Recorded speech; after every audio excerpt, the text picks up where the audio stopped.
Good morning student. आज हम आपकी एमएससी प्रीवियस जूलॉजी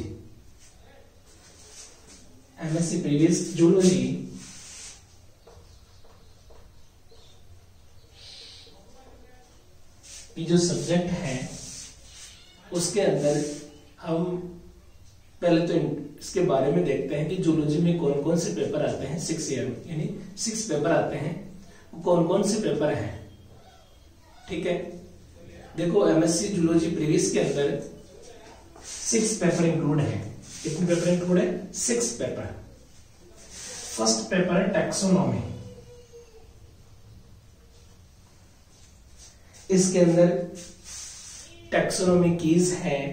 टैक्सोनॉमी जैसे कीमो टैक्सोनॉमी है, टैक्सोनॉमी की आवश्यकता क्यों पड़ती है, रिक्वायरमेंट क्यों है। ठीक है, इसका इंट्रोडक्शन है, किस प्रकार से हम टैक्सोनॉमी वर्गीकी यानी इनको क्लासिफिकेशन कर सकते हैं एनिमल्स को हम। ठीक है, कीमो टैक्सोनॉमी है, साइको टैक्सोनॉमी है, फिजियो टैक्सोनॉमी है।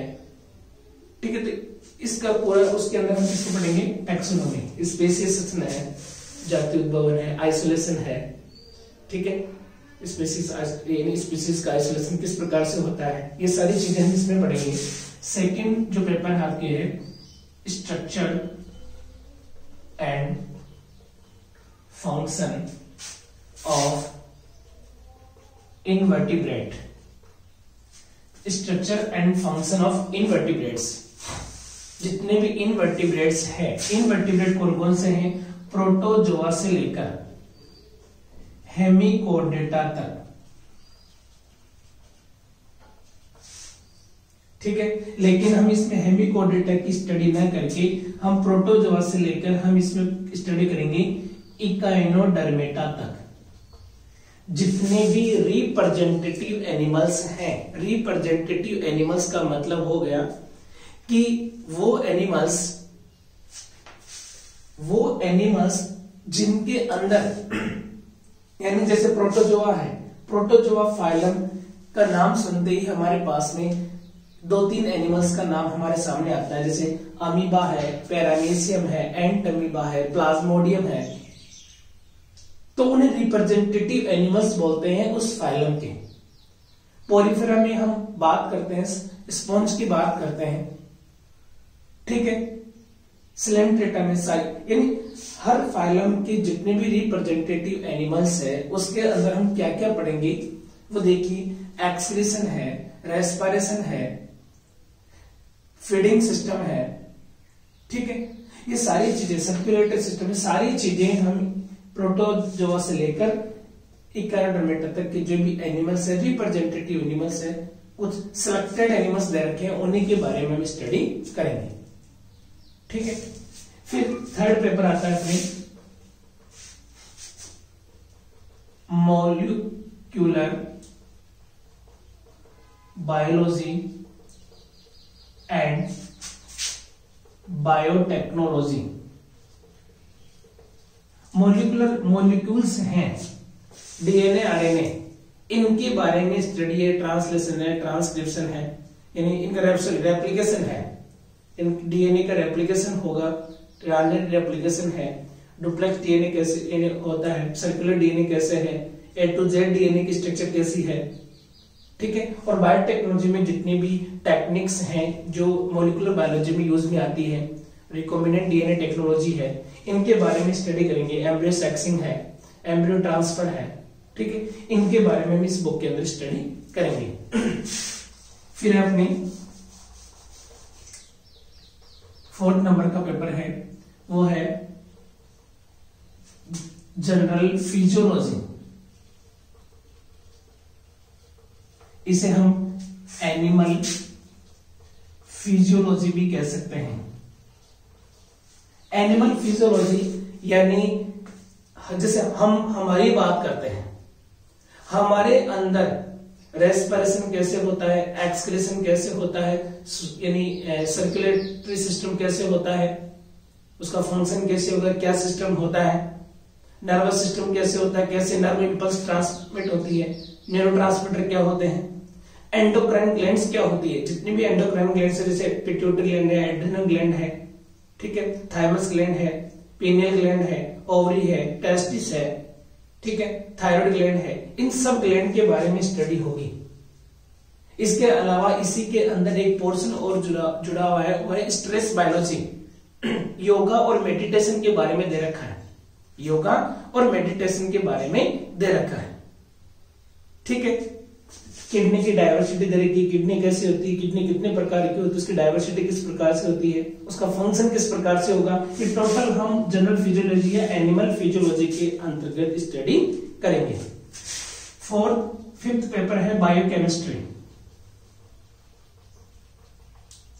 बायोकेमिस्ट्री के अंदर जो अपने पेपर दे रखा है उसमें प्रोटीन, कार्बोहाइड्रेट और लिपिड, प्रोटीन संश्लेषण कैसे होगा, प्रोटीन स्प्लाइसिंग कैसे होगी, कार्बोहाइड्रेट कितने प्रकार की होती है, विटामिन कितने प्रकार के होते हैं, लिपिड कितने प्रकार की होती है, लिपिड सिंथेसिस कैसे होता है, लिपिड का फॉर्मेशन कैसे होगा, इन सब के बारे में जो डिटेल दे रखी है वो है बायोकेमिस्ट्री में।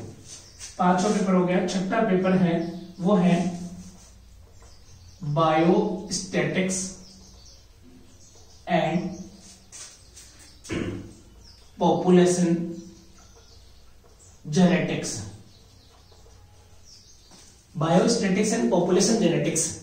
बायोस्टैटिक्स में mean, mode, median, standard error, standard deviation, null hypothesis, ये सारी चीजें स्टैटिक्स यानी बायोलॉजी में जो भी स्टैटिक्स यूज में लेते हैं, स्टैंडर्ड एरर है, स्टैंडर्ड डेविएशन है, ठीक है, काई टेस्ट है, टी टेस्ट है, मीन है, मोड है, मीडियन है, इनके बारे में तो है इस पेपर में। और इसका जो सेकंड पेपर है पॉपुलेशन जेनेटिक्स, इवोल्यूशन है पूरा, किस प्रकार से जातियों का उद्भव हुआ, पॉपुलेशन यानी इवोल्यूशन किस प्रकार से हुआ, म्यूटेशन किस प्रकार से होता है, डार्विन का सिद्धांत कैसा है, डार्विन थ्योरी, लेमार्क थ्योरी, सब कुछ इसी के अंदर है। मॉलिक्यूलर क्लॉक क्या है, बायोलॉजिकल क्लॉक क्या होती है, स्पेसिएशन कैसे होता है, आइसोलेशन किस प्रकार से होगा, रिप्रोडक्टिव आइसोलेशन कैसे होगा, ये सारी चीजें इसी के अंतर्गत हैं पॉपुलेशन जेनेटिक्स में। ये पोर्शन छोटा है, ये बिग पोर्शन है, ठीक है। हम सबसे पहले जो पेपर स्टार्ट करेंगे वो करेंगे जनरल फिजियोलॉजी। कौन से स्टार्ट करेंगे?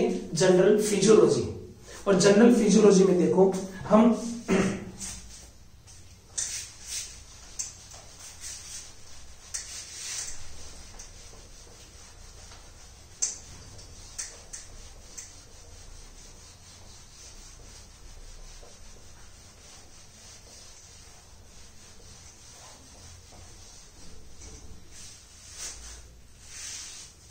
एमएससी प्रीवियस जूलॉजी के अंदर सबसे पहले हम स्टार्ट करेंगे वो है animal physiology.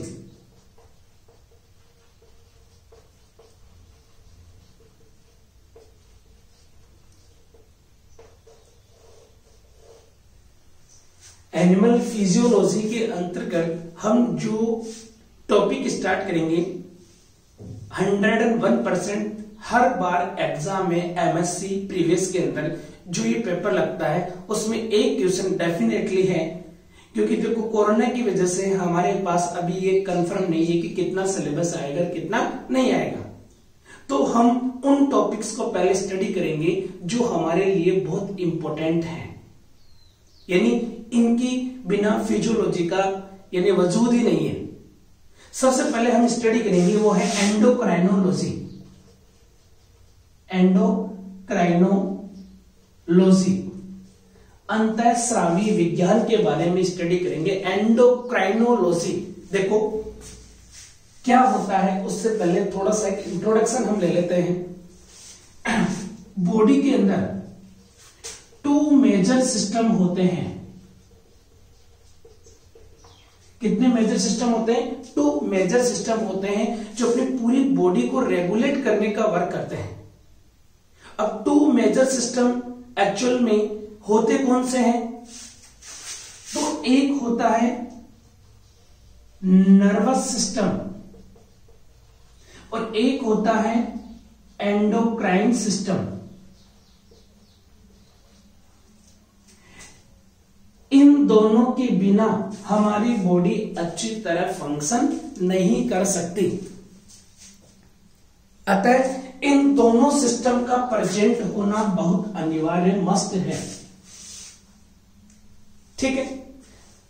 The regulate of the our body by the two major system, nervous system and endocrine system. ठीक है, और ये एक दूसरे के यानी एक के बिना दूसरे का वजूद नहीं है। यानी एंडोक्राइन सिस्टम है तो इसके लिए नर्वस सिस्टम जरूरी है, और नर्वस सिस्टम है तो उसके लिए एंडोक्राइन सिस्टम भी मस्ट है।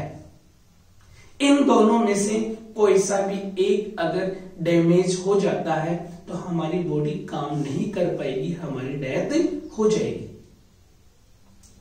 अतः इन दोनों की यानी पूरी बॉडी को कंट्रोल करने का जो वर्क करता है ह्यूमन के अंदर, वो ह्यूमन ने कोई भी एनिमल हो उनके अंदर ये दो मेजर सिस्टम है, एक तो नर्वस सिस्टम है और एक एंडोक्राइन सिस्टम है। हम नर्वस सिस्टम के बारे में बाद में बात करेंगे, सबसे पहले बात करेंगे हम एंडोक्राइन सिस्टम के बारे में। किसके बारे में करेंगे? Endocrine system.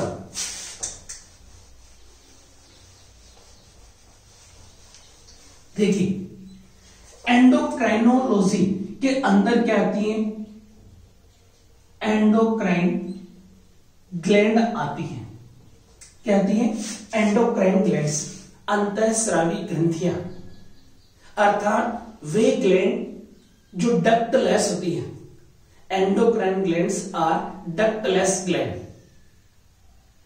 ठीक है, क्योंकि एक दो ग्लैंड दो होती है। ग्लैंड कितनी होती है? दो होती है। एक होती है एक्सोक्राइन ग्लैंड और एक होती है एंडोक्राइन ग्लैंड्स। एंडोक्राइन ग्लैंड्स जो होती है वो डक्टलेस होती है और इनमें क्या पाई जाती है? डक्ट पाई जाती है। जैसे मान लीजिए ये ग्लैंड है, इससे कोई भी केमिकल सब्सटेंस सीक्रेट होगा और इसको यहां पर पहुंचना है। इस जगह पे ये टारगेट जगह है, ये टारगेट जगह है, ये ग्लैंड है। अगर ये इस केमिकल सब्सटेंस को किसी भी नलिका के द्वारा, ये नलिका है और इस नलिका के द्वारा यहां पर पहुंचाती है टारगेट जगह पर, तो वो कौन सी ग्लैंड होगी? एक्सोक्राइन ग्लैंड, बहिस्रावी ग्रंथियां। और अगर इस टारगेट जगह पे अगर ब्लड के थ्रू पहुंचा दिया जाए, ब्लड, ये ब्लड है, इसके चारों तरफ ब्लड है, टारगेट जगह पे अगर ब्लड के थ्रू पहुंचे और ये डायरेक्ट किसमें सीक्रेशन करें? ब्लड में अगर करती है तो उन्हें बोलते हैं हम एंडोक्राइन ग्लैंड्स। एंडोक्राइन ग्लैंड्स क्या करती है? अपना जो भी केमिकल सीक्रेशन होता है वो डायरेक्ट किसमें डालती है? ब्लड स्ट्रीम में। ठीक है, और ब्लड के द्वारा ही वो टारगेट ऑर्गन पर जाकर अपना वर्क करेगा। ठीक है, अब एंडोक्राइन जो ग्लैंड होती है वो सीक्रेट क्या करती है? वो सीक्रेट करती है हार्मोन। एक केमिकल सब्सटेंस होता है,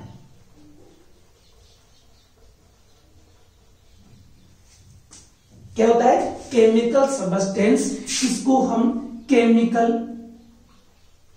मैसेंजर भी बोल सकते हैं। क्या बोल सकते हैं? Chemical messenger. यानी यहां की सूचना को यहां पर किस रूप में पहुंचाएगा? केमिकल फॉर्म में। किस फॉर्म में? केमिकल की फॉर्म में, केमिकल के रूप में वो ब्लड में गिरेगा और ब्लड के थ्रू वो टारगेट जगह पर जाएगा। ठीक है, जैसे पिट्यूटरी ग्लैंड से सीक्रेट होने वाला हार्मोन एसीटीएच, एड्रेनोकोर्टिकोट्रोपिक, अपनी किडनी होती है उसके टॉप पर जो एड्रेनल ग्लैंड होती है उसके कॉर्टेक्स पार्ट पर जाकर वर्क करता है। सीक्रेट हाइपोथैलेमस के नीचे पिट्यूटरी ग्लैंड से होता है, यहां से काम कहां कर रहा है? एड्रेनल ग्लैंड पे। एड्रेनल ग्लैंड के भी कौन से पार्ट पे? कॉर्टेक्स पार्ट पे। किसके थ्रू गया? ब्लड के थ्रू। तो इस प्रकार से एंडोक्राइन ग्लैंड किसका सिक्रेशन करती है? हार्मोन का सिक्रेशन करती है। और हार्मोन क्या होते हैं? केमिकल सब्सटेंस होता है जिसे हम केमिकल मैसेंजर के रूप में जानते हैं। Hormone is a chemical communicator, chemical communicator या केमिकल मैसेंजर। जैसे हमारे मोबाइल में मैसेंजर जो आता है उसी के थ्रू हम मैसेज को भेजते हैं, उसी तरह से ग्लैंड के अंदर हार्मोन होता है, हार्मोन के अंदर ही सूचना होती है, वही टारगेट जगह पर पहुंचती है। तो ये केमिकल मैसेंजर है। अब बात आती है कि हार्मोन कैसे होते हैं, कितने प्रकार के होते हैं। तो देखिए आज हम हार्मोन्स के टाइप्स पढ़ेंगे, आपके सिलेबस में है ये चीजें सारी।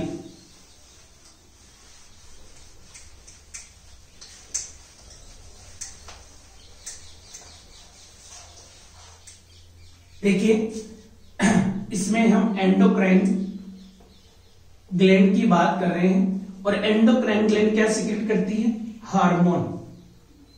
हार्मोन इज ए, ये क्या है, केमिकल मैसेंजर।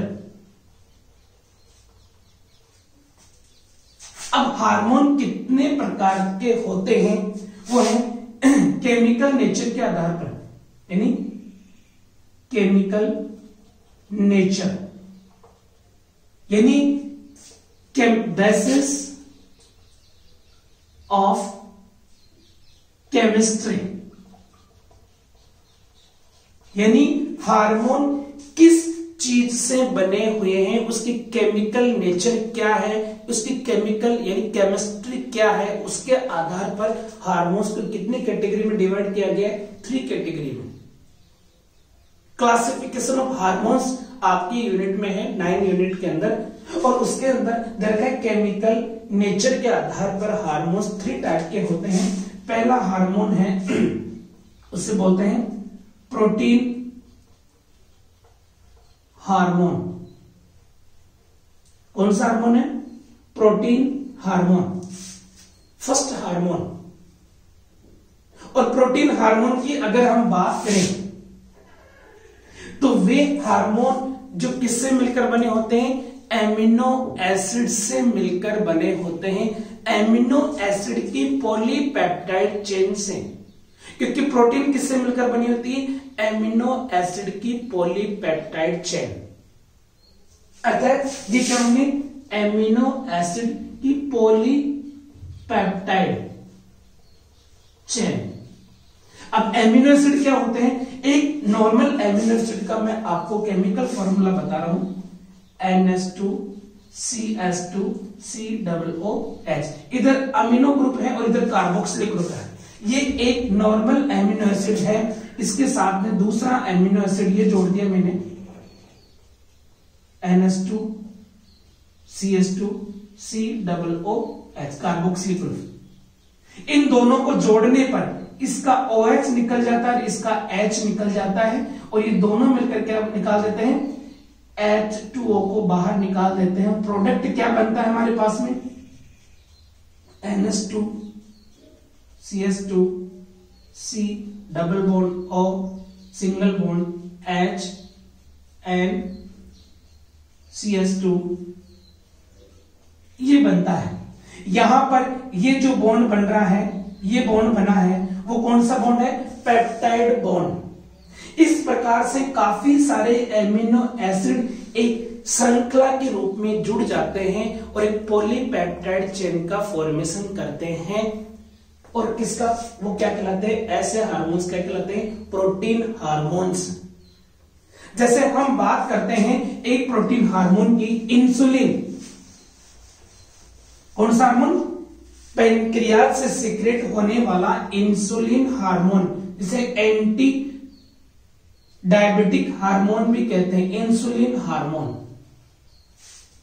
ये कितने एमिनो एसिड से मिलकर बना होता है, 51 एमिनो एसिड से मिलकर बना होता है। इसमें एक 30 एमिनो एसिड की चेन होती है जिसे अल्फा, और एक होती है बीटा 21 एमिनो एसिड की चेन। जैसे मान लो 30 एमिनो एसिड की ये चेन है और 21 एमिनो एसिड की ये चेन है, और ये दोनों चेन डाइसल्फाइड बॉन्ड के द्वारा जुड़ी होती हैं। ऐसा ये अल्फा चेन है और ये बीटा है, इसमें 30 है और इसमें 21 है। तो ये कौन सा हार्मोन हो गया? प्रोटीन हार्मोन है। तो पैंक्रियाज से सीक्रेट होने वाला हार्मोन। दूसरा, पिट्यूटरी ग्लैंड से जो भी हार्मोन सीक्रेट होते हैं वो सारे के सारे कौन सी प्रकृति के हार्मोन है? प्रोटीन हार्मोन है। ठीक है, तो एक तो ये हो गया। तो इसका एग्जाम्पल हम क्या देंगे?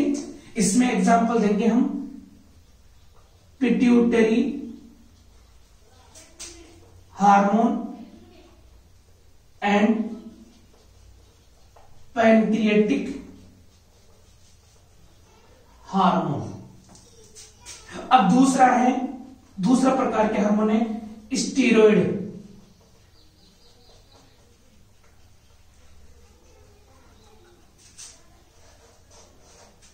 ऐसे हार्मोन जो स्टीरॉयड प्रकृति के होते हैं, कोलेस्ट्रॉल से मिलकर बने होते हैं। किससे मिलकर बने होते हैं? कोलेस्ट्रॉल से। स्टीरॉयड प्रकृति के हार्मोन है, अर्थात उनसे एक तरह से नशा उत्पन्न होता है। स्टीरॉयड जो दवाई होती है उसी तरह से ये हार्मोन होते हैं। और ये किससे सीक्रेट होते हैं? Mainly adrenal cortex hormone. Adrenal gland होती है ये, त्रिभुज की आकृति की, और इसके अंदर दो पार्ट होते हैं। ये कॉर्टेक्स होता है और ये होता है मेडुला। और कॉर्टेक्स से 3 प्रकार के हार्मोन सीक्रेट होते हैं, मिनरलोकॉर्टिकॉइड्स, ग्लूकोकॉर्टिकॉइड्स और सेक्स हार्मोन। और तीनों के तीनों किस प्रकृति के हार्मोन है? स्टीरॉयड प्रकृति के। किस प्रकृति के हैं? स्टीरॉयड प्रकृति के। किसके व्युत्पन्न होते हैं? कोलेस्ट्रॉल के व्युत्पन्न होते हैं। किसके होते हैं? कोलेस्ट्रॉल से व्युत्पन्न होते हैं। ठीक है, तीसरा hormone amino acid derivative hormone. Amino acid के डेरिवेटिव, कुछ सिलेक्टेड एमिनो एसिड को जब मॉडिफाई कर दिया जाता है, मॉडिफाइड एमिनो एसिड से मिलकर बने होते हैं, उन्हें क्या बोलते हैं? Amino acid derivative. ठीक है, और इसमें कौन आते हैं? Adrenal medullary hormone. अर्थात इस मेडुला के द्वारा सीक्रेट 2 प्रकार के हार्मोन, एपिनेफ्रिन और नॉन एपिनेफ्रिन। एपिनेफ्रिन और नॉन एपिनेफ्रिन, जिसे हम एड्रेनलिन और नॉन एड्रेनलिन हार्मोन भी कहते हैं। वो किस प्रकृति के हार्मोन होते हैं? एमिनो एसिड डेरिवेटिव, टायरोसिन के व्युत्पन्न होते हैं। किसके होते हैं? टायरोसिन के। व्युत्पन्न का मतलब है मॉडिफिकेशन होना किसी भी चीज का। ठीक है, तो ये 3 प्रकार के हार्मोन्स होते हैं। ये तो कैसे हो गए? केमिकल नेचर के आधार पर। अब बात आती है कि हार्मोन कहां पे जाके वर्क करता है, उसके आधार पर भी 3 प्रकार के हार्मोन होते हैं। कितने प्रकार के हार्मोन होते हैं? कि हार्मोन कहां पे जाके वर्क करेगा, उसके लिए रिसेप्टर कहां प्रेजेंट है। ठीक है, तो उसके आधार पर भी हार्मोन्स कितने प्रकार के होते हैं? 3 प्रकार के होते हैं। कोशिका में 3 जगह होती है, सेल मेम्ब्रेन, ये केंद्रक और ये साइटोप्लाज्म और ये न्यूक्लियस। सेल मेम्ब्रेन पर काम करने वाले हार्मोन्स जो सेल मेम्ब्रेन की परमेबिलिटी को चेंज कर देते हैं। साइटोप्लाज्म में काम करने वाले हार्मोन्स जो साइटोप्लाज्म में जाकर प्रोटीन सिंथेसिस की क्रिया को चेंज कर देते हैं, प्रोटीन की सिंथेसिस के रेस्पॉन्स को चेंज कर देते हैं। और वे हार्मोन जो डायरेक्ट न्यूक्लियस में जाकर डीएनए को जाकर प्रभावित करते हैं। डीएनए से एमआरएनए बनेगा, एमआरएनए से क्या होगा? एमआरएनए बाहर निकलेगा न्यूक्लियस से, साइटोप्लाज्म में आएगा और प्रोटीन संश्लेषण क्या हो जाएगा, चेंज हो जाएगा। तो वे हार्मोन जो सेल मेम्ब्रेन पर वर्क करते हैं, जैसे न्यूरोट्रांसमीटर आते हैं एसिटाइल कोलिन, वो ठीक है, फिर आता है साइटोप्लाज्म में, फिर आता है न्यूक्लियस में। तो ये भी हम इस प्रकार से भी हम क्लासिफाइड कर सकते हैं। मेन क्लासिफिकेशन ये है, ठीक है। अब हार्मोन वर्क कैसे करता है उसके बारे में हम टुमारो स्टडी करेंगे। यानी यहां पर आकर बाइंड होता है तो यहां पर रिसेप्टर होता है, ठीक है। तो रिसेप्टर कहां कहां प्रेजेंट हो सकते हैं, 3 जगह प्रेजेंट हो सकते हैं, सेल मेम्ब्रेन पे, साइटोप्लाज्म में, न्यूक्लियस के अंदर। तो उसके बारे में हम डिटेल से कल स्टडी करेंगे। ये अपना classification of hormones, introduction of endocrinology और अपना इंट्रोडक्शन हो गया एमएससी प्रीवियस की जो सब्जेक्ट है उनके बारे में। नेक्स्ट क्लास में आपको हम इसके बारे में स्टडी करवाएंगे। टुमारो हम हार्मोन्स के बारे में कंप्लीट स्टडी कर लेंगे। जय हिंद।